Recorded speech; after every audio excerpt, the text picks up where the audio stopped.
Well, it's interesting, Paula, how many people in the past 2 years have come to some version of the view that too big to fail is just too big.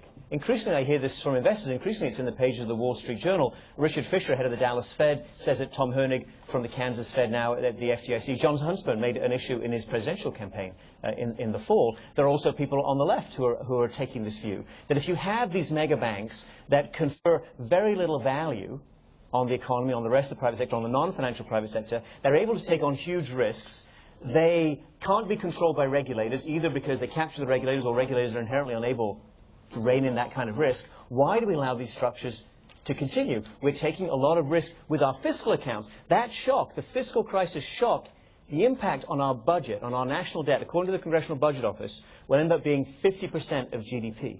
So whatever you think about our long-term fiscal issues, which are definitely out there, this doesn't help, and it's exactly, of course, a key part of how so many European economies, not all, but so many, have really brought themselves to the brink of absolute disaster, because they allowed their big banks to get too big, not to be careful with the risks they take, and bailout follows bailout. So on the day, you might like what a central bank does, but a year or 2 years later, you see that these things have just got bigger, and the risks, including the fiscal risk and the job risks, are enormous. All right, so